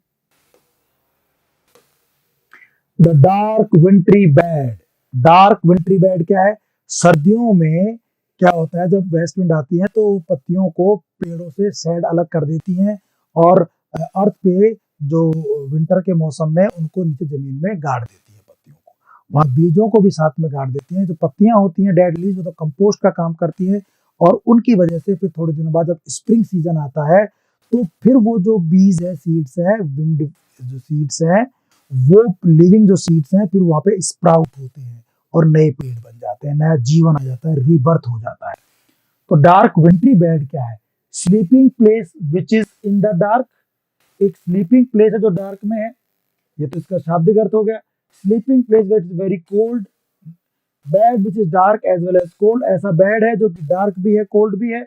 bed where seeds will be buried, ये डार्क विंट्री बेड क्या है, ये वो जगह है जहां पर सीड्स को बैरी किया जाता है, दफनाया जाता है in the ground, without showing any action of life, जहां ऐसा लगता है बीजों को देख करके इनमें कोई लाइफ है ही नहीं, ये तो बिल्कुल मुर्दा है, लाइक कॉर्प्सेस, लाशों की तरह वहां पड़े रहते हैं, डेड की तरह पड़े रहते हैं, लेकिन उनमें भी बाद में जीव आ जाता है। तो ये डार्क विंट्री बेड मतलब ऐसे बीज है, ये बेर ऐसी बेड है जहां पर बीज लेटे हुए हैं ग्राउंड के अंदर, और कोई भी एक्शन ऑफ लाइफ को शो नहीं कर रहे। डी आंसर होगा। 78 का आंसर क्या होगा, डी करेंगे आप। The locks of the approaching storm, जो अप्रोचिंग स्टॉर्म है, जो आता हुआ जो तूफान है, the figure of speech used here is, यहाँ कौन सा फिगर ऑफ स्पीच है, the locks of the approaching storm, ये लॉक्स ऑफ अप्रोचिंग स्टॉर्म कहा किसको गया है, आते हुए तूफान के लॉक्स, ये कहा गया है क्लाउड को। क्या वास्तव में वो लॉक्स लटे हैं क्या, जिस प्रकार मिनेट जो फीमेल फॉलोअर है, इंटॉक्सिकेटेड फीमेल फॉलोअर ऑफ बेकस, उनके बाल जिस तरह से बिखरे हुए हैं, उसी प्रकार लॉक्स बिखरे पड़े हैं क्लाउड्स के रूप में। तो ये एक तरह से मेटाफर का यूज किया गया है। लॉक्स किसके लिए जो है, क्लाउड्स, बिखरे हुए क्लाउड्स के लिए। तो मेटाफर का यूज है, इसमें ए आंसर करेंगे। इसमें लाइक वाइक का कहीं यूज नहीं था, लाइक और एज आ जाता तब तो आप सिमिली कर देते, ये तो डायरेक्ट मतलब इम्प्लाइड जो है वो कंपैरिजन है, तो मेटाफर का यूज हो गया। फिर देखिए, the poet says that, poet कहता है इस कविता में, young man, as a young man, अपने आप को यंग मैन की तरह, He too was like the west wind because he also was wild, swift and pride, tame, swift and happy, soft, red and alert, quiet, quick and dangerous, wild, swift and proud. Wild होता है टेमलेस, जंगली। टेमलेस आया था उसके अंदर poem में। टेमलेस है, Swift है, प्राउड है। तो टेमलेस चेंज कर दिया और क्या लिख दिया यहाँ पे, स्विफ्ट लिख दिया। कोई बात नहीं, लिख सकते, वो वाइल्ड लिख दिया। तो ये जो पोएट है जब यंग होता है तो बिल्कुल वेस्ट विंड की तरह टेमलेस, जंगली है, वाइल्ड है, प्राउड है और स्विफ्ट, बहुत तेज तर्रार है। तो ए आंसर होगा। थोड़ा सा चेंज कर दिया, क्वेश्चन पहले भी आया था इस तरह का। Why is the west wind a trumpet of prophecy? West wind prophecy का ट्रम्पेट कैसे है? क्योंकि ये पोएट पीबी शैली के मैसेज को दुनिया में पहुंचाएगा, उसके मैसेज को स्कैटर करेगा, स्प्रेड करेगा। इसलिए ये उसकी तरह एक तरह से ट्रम्पेट है जो बाजे की तरह बजेगा और उसके म्यूजिक को, उसके गीत को, उसकी कविताओं को पूरी दुनिया में फैलाएगा। तो इट ब्रिंग्स रेन क्योंकि बारिश लेके आएगा, इसलिए इसको ट्रम्पेट ऑफ प्रोफेसी का है नहीं। It blows all over regions, सभी रीजन्स में ब्लो होगा, ये बात तो गलत नहीं है। It brings the promise of springs, वाह ये स्प्रिंग्स को लेकर आएगा नहीं। It blows over all regions, ये पूरी दुनिया में छाएगा। नहीं नहीं नहीं, trumpet of prophecy brings the promise of springs, ये स्प्रिंग्स के प्रॉमिस को वादा करता है कि अगर ऑटम है तो एक दिन स्प्रिंग आएगी, अच्छा मौसम आएगा। तो ये वेस्ट विंड को ट्रम्पेट ऑफ प्रोफेसी कहता है कि भैया विंटर आ चुकी है, तब क्या आएगा, स्प्रिंग आएगा। तो सी आंसर होगा इसका। अब नेक्स्ट क्वेश्चन देखिए, पिछले दिन बात कर लिया हमने, सी आंसर था। आगे, what are the thorns of life, जीवन के कांटे क्या है? अब एक तरह से मेटाफर है, जीवन के कांटे मतलब जीवन में परेशानी है। कांटा मतलब जब कांटा चुभता है तो दुख होता है, परेशानी होती है, पीड़ा होती है, सफरिंग्स होती है, डिफिकल्टीज महसूस होती है। तो यह थॉर्न्स ऑफ लाइफ क्या है? The difficulties, injuries, evil people, the world. Difficulties, तरह तरह की मेरे जीवन में डिफिकल्टीज हैं और आई एम ब्लीडिंग, मैं उनसे बहुत परेशान हो रहा हूँ। तो डिफिकल्टीज की बात कर रहा है, उसके जीवन में बहुत सारी परेशानियां हैं। इंजरीज नहीं है, डिफिकल्टीज हैं। ये आंसर होगा। आगे देखिए, what has become of the leaves in autumn, autumn में पत्तियों क्या हो जाता है, वो वीदर हो जाती हैं, डीके सड़ जाती हैं, वो येलो, ब्लैक, हेक्टिक, रेड हो जाती है। क्या हो जाता है पत्तियों को, दे बिकम ग्रीन, ग्रीन हो जाती हैं, न्यू शेप में आ जाती हैं, उनकी शेप बदल जाती है। They fall from the trees, वे पेड़ से गिर जाती हैं। They fall from the trees, पेड़ से वो गिर जाती हैं। ये होता है साथ में, सही है, डी आंसर हो जाएगा। आगे बढ़ते हैं। Who owe those chariots to their dark wintry bed? वो तुम जो अपने शैरियट्स पर, अपने शैरियटिस्ट उसमें दिया रखा था, वो अपने रथ पर बैठ कर आती हो और इन पत्तियों को तुम डार्क विंट्री बेड में ले जाके डाल देती हो, बीजों को डाल देती हो। हर क्लेरियन ओवर द ड्रीमिंग अर्थ, और फिर इस ड्रीमिंग अर्थ पर उसका क्लेरियन बजता है। वेस्ट विंड अपना क्लेरियन बजाती हैं और फिर वो बाजा बिगुल बजता है और स्प्रिंग आने का एक संभावना बनती है। इन द अबव लाइन शैली पर्सोनिफाइज स्प्रिंग एज, इसमें जो स्प्रिंग है वो शैरियट पर स्प्रिंग को पर्सोनिफाई किया गया एज पीजन्स, शेफर्ड, लेबरर और नन। शेफर्ड की तरह आया था ना कि स्प्रिंग शेफर्ड की तरह आती है, और जिस प्रकार शेफर्ड शीप को आगे ड्राइव करता है, खदेड़ता है, उसी प्रकार से इन द सेम वे जो स्प्रिंग होती है, वो जो बर्ड्स होती है ना, बर्ड्स, उन बर्ड्स को फ्लॉक की तरह खिला देता है, आगे बढ़ा देता है, बर्ड्स को फ्लावर बना देता है स्प्रिंग। तो स्प्रिंग जो है उसको किसके रूप में पर्सोनिफाई किया गया इस वाले उसमें, शेफर्ड के रूप में किया गया, शेफर्ड के रूप में। आगे बढ़ते हैं। What happens when the personified spring sounds out a trumpet? जब स्प्रिंग अपने आप बिगुल बजाती है, क्लेरियन बजाती है, तो क्या होता है? All the leaves fall from trees? नहीं, ये तो वेस्ट विंड से होता है, विंटर से होता है। The earth becomes barren, अर्थ बंजर बन जाती है, नहीं। The earth becomes full of sweet smelling flowers, जब बसंत आती है, जब स्प्रिंग आती है, तो उससे पूरी जो दुनिया है वो बिल्कुल हरी भरी हो जाती है, और जो फूल होते हैं वो अच्छी सुगंध देने लगते हैं, sweet smelling. Sweet smelling of flowers, ये होता है स्प्रिंग के आने से। तो अपना आंसर क्या हो जाएगा इसका? सी हो जाएगा। ठीक है ना, सी करेंगे आंसर। फिर देखिए, एंजल्स ऑफ रेन, बारिश के फरिश्ते, जो पीबी शैली ने क्लाउड्स के लिए यूज किया है। The locks of the approaching storm, जो अप्रोचिंग स्टॉर्म के लॉक्स हैं, ये भी क्लाउड्स के लिए यूज किया है। एंजल्स ऑफ रेन भी क्लाउड के लिए यूज किया है। ये एंजल्स ऑफ रेन और लाइटिंग, ये क्या है? ये dead leaves, new flowers, west wind या क्लाउड्स? बिल्कुल क्लाउड्स है, डी आंसर करेंगे इसका, क्लाउड्स। ठीक है, फिर देखिए आप, दो डर्स ऑफ द डाइंग ईयर, तुम गीत हो वेस्ट विंड, तुम फ्यूनरल सॉन्ग हो, तुम डर्ज हो डाइंग ईयर के, साल के खत्म होने का तुम संकेत देती हो, दुख में गाने गाती हो। ब्लैक रेन, फायर, ये लाइन, और फिर will, hell will burst. What is the डर? इसमें डर्ज क्या है? डर्ज मतलब मैरिज सॉन्ग है, फ्यूनरल सॉन्ग है? फ्यूनरल, किसी के मरने पर गाया जाने वाला गीत, शोक सभा में गाया जाने वाला गीत, फ्यूनरल के अंदर गाया जाने वाला गीत डर्ज कहलाता है। तो यहाँ डर्ज का मतलब क्या है? फ्यूनरल सॉन्ग है, स्प्रिंग सॉन्ग नहीं, सैफर्ड का सॉन्ग नहीं, मैरिज का सॉन्ग नहीं, ये फ्यूनरल सॉन्ग है। तो बी आंसर हो जाएगा। एक ही पोयम की जो लाइन है देखो आप, दो who did us woken from his summer dreams, आपको ध्यान हो तो सेकंड स्टेंजा नहीं, third stanza, third stanza ocean की बात होती है, उसकी ये शुरू की 3 लाइनें हैं, पहला टर्सेट है थर्ड स्टेंजा का।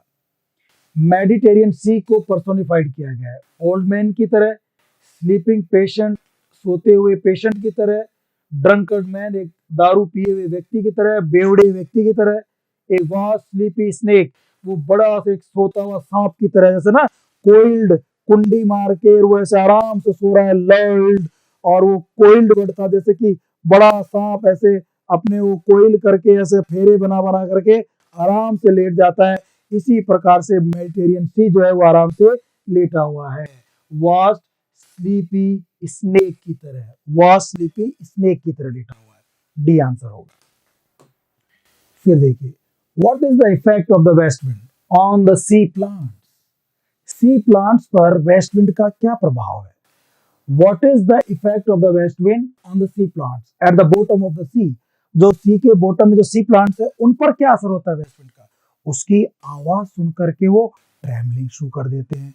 दूसरा, वो अपने सेपलेस हो जाते हैं, पत्तियों को फोइलेज कर देते हैं, न्यूड हो जाते हैं, वो डर के मारे, मतलब वेजिटेशन, सी वेजिटेशन पर भी उसका प्रभाव रहता है वेस्ट विंड का, और उस समय वो भी अपनी पत्तियों को दूर कर देती है, ये कहना है साइंटिफिक तरीके से। तो ये पत्तियां खुश हो जाती हैं, चेयरफुल हो जाती हैं, नई शेप में आ जाती हैं, कांपती हैं, दे चेंज देयर कलर, अपना कलर चेंज करती हैं, नहीं, इसमें से चारों में से कांपती हैं, दे बिगेन टू ट्रेम्बल, वो उसकी आहट सुन करके कांपना शुरू कर देती हैं।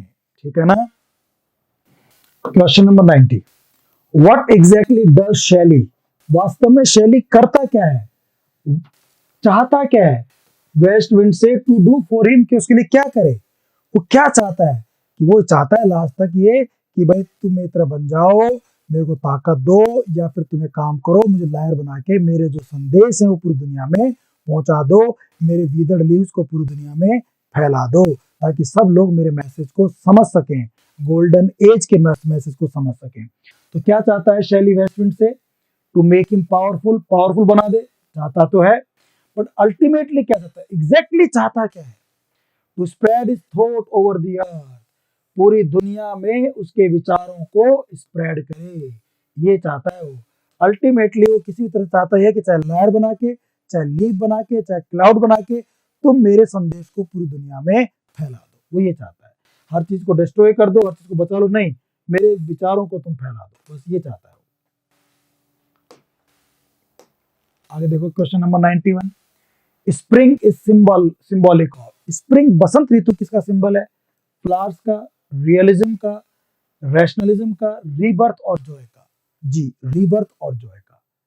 ऑटम डेथ का सिंबल है, स्प्रिंग रीबर्थ, पुनर्जन्म का वो है, कि जो मर गए थे ऑटम के सीजन में, जो सीड्स और जो लीव्स थे, ये वापस जिंदा हो जाते हैं, रीबर्थ हो जाता है इनका स्प्रिंग के मौसम में।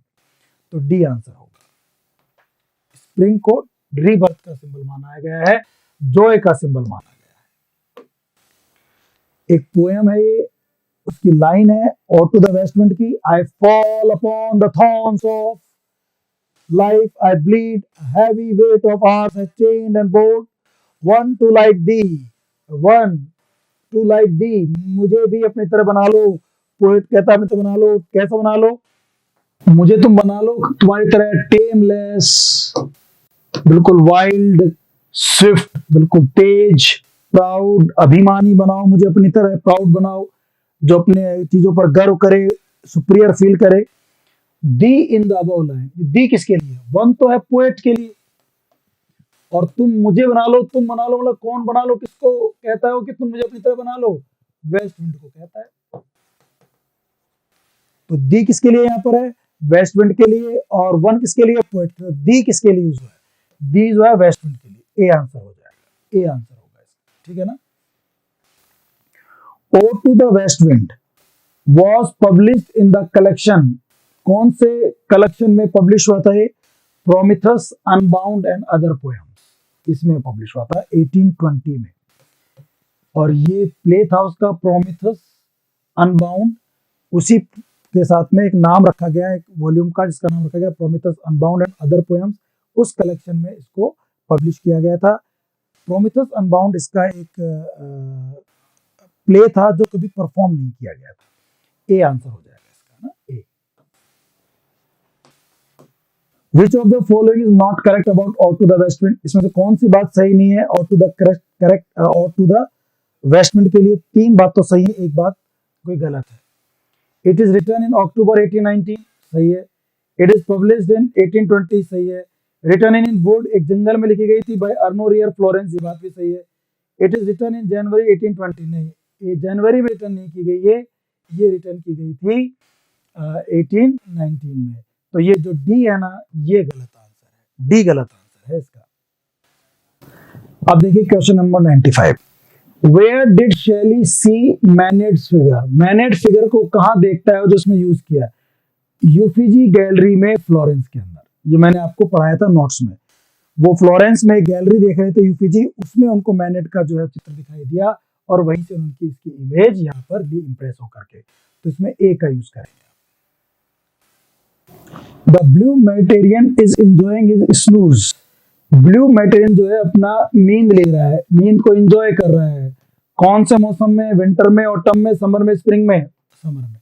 समर में बड़े मजे लेता है मेडिटेरियन। फिर जैसे विंटर आती है, ऑटम आती है, तो बस फिर वेस्ट विंड आती है और उसके सपने को खत्म कर देती है, उसको जगा देती है, उथल पुथल मचा देती है। समर में वो आराम से रहता है। तो कौन से मौसम में वो नींद लेता है, कौन से मौसम में ऊँगता है? समर के अंदर। सी आंसर हो जाएगा। आगे बढ़ते हैं, question number 47, in which stanza of ode to the west wind Shelley talks about Baiae's bay? Baiae's bay मतलब पानी, वाटर, और वाटर का जिक्र करता है थर्ड स्टेंजा में, जहाँ मेडिटेरियन सी भी आता है, जहाँ अटलांटिक ओशन आता है, जहाँ बेज बे आता है। तो थर्ड स्टेंजा इसका आंसर हो जाएगा। कौन से स्टेंजा में करता है वो? थर्ड के अंदर करता है, ठीक है ना। आगे बढ़ते हैं, in which stanza of his ode to the west wind Shelley talks about the fourth element fire? Fire की बात किसमें करता है वो? आग जलने की, जहां पर ध्यान है वो अनएक्सटिंग्विश्ड हार्थ, चूल्हे की बात करता है, स्पार्क्स की बात करता है। कौन सा स्टेंजा था वो? लास्ट स्टेंजा, फिफ्थ स्टेंजा में वो अपने आप को अनएक्सटिंग्विश्ड हार्थ कहता है, और कहता है मेरे से फायर निकल रही है। तो उसकी बात किसमें करता है वो? फिफ्थ स्टेंजा में करता है, फायर, फायर का ना। हालांकि एक बार फायर हो रहा था सेकंड स्टेंजा में, बट वो फायर मतलब लाइटनिंग था। यहाँ पर फायर मतलब प्रॉपर आग के बारे में, स्पार्क्स, हार्थ, चूल्हे के बारे में। तो वो फिफ्थ स्टेंजा में। फिर देखिए आप question number 99, which of the following stanza ode to the west wind is in the form of prayer? कौन से स्टेंजा में वो प्रेयर करता है, प्रार्थना किसमें करता है? जिसमें वो सेल्फ पिटी की बात करता है, सेल्फ पिटी की बात करता है, अपने दया की बात करता है, प्रार्थना करता है मुझे ताकत दो, ये बात करता है फोर्थ स्टेंजा में, फोर्थ। तो इसका आंसर हो जाएगा सी, ठीक है ना।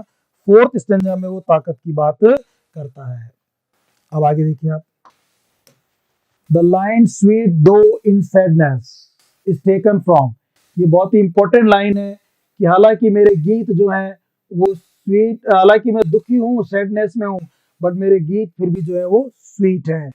स्वीट दो इन सैडनेस। तो ये बात कौन सी, कहाँ से ली गई है? और to Grecian urn, ode to west wind, daffodils, my last duchess, ये ली गई है और to the west wind, ode to the west wind से ली गई है। और ये लास्ट क्वेश्चन देखिए दोस्तों आप, in ode to west wind birds are compare to. Birds जो होती है ना, कलियां, वो खिलती हैं और फूल बनती हैं, ठीक है ना। फूल कौन बनाता है उनको? और टू द वेस्ट, वो स्प्रिंग, स्प्रिंग जो होता है उनको फूल बनाता है, ठीक है ना। जिस प्रकार शेफर्ड जो होता है वो शीप को खदेड़ता है, उसी प्रकार वेस्ट विंड जो होती है, जो स्प्रिंग है, वो बर्ड्स को क्या बनाती है? फूल बनाती है। तो बर्ड्स किसकी तरह है? शीप की तरह है। गोस्ट, कॉप्स, फ्लॉक्स, शीप का जो फ्लॉक होता है ना, झुंड, उसकी तरह है। और ये जैसे फ्लॉक को आगे बढ़ाया जाता है, ऐसे बर्ड्स को आगे बढ़ाकर फूल बनाया जाता है। तो बर्ड्स के कंपैरिजन किससे किया गया? फ्लॉक से किया गया। तो 101 का आंसर क्या हो जाएगा आपका? सी हो जाएगा, ठीक है ना। तो आई होप यहाँ तक क्वेश्चन समझ में आ गए होंगे। और ये मैंने आपको बहुत सारे क्वेश्चन करवा दिए हैं, 101 क्वेश्चन वेस्ट विंड से रिलेटेड। और आई होप कि आपने इन क्वेश्चंस को एंजॉय किया होगा और आपको समझ में भी आ गए होंगे। अब मुझे लगता है कि इस पोएम के पढ़ने के बाद, उनके नोट्स पढ़ने के बाद और इन क्वेश्चंस को करने के बाद आपको वेस्ट विंड में जो है वो मतलब कॉन्फिडेंस आ गया होगा, ठीक है दोस्तों। तो आई होप कि पूरी क्लास समझ में आई। नेक्स्ट क्लास में एक नई पोएम के साथ मिलेंगे, ठीक है ना। तब तक आप एंजॉय करें। और देखो इनको ना आप अच्छी तरह से पढ़ें, इनके नोट्स भी बना लें, नोट्स मैं आपको दे भी रहा हूँ, अपने लेवल पे बना लें, अच्छी मेहनत करें। मुझे लगता है कि ये जो पोएम्स हैं, ये जो मैटर आपका एग्जाम में बहुत हेल्प करेगा, ठीक है दोस्तों। इसी उम्मीद के साथ मैं आपको आगे भी पढ़ाता रहूंगा। Thank you so much. See you in the next class. Bye and take care. Have a good time. चाओ।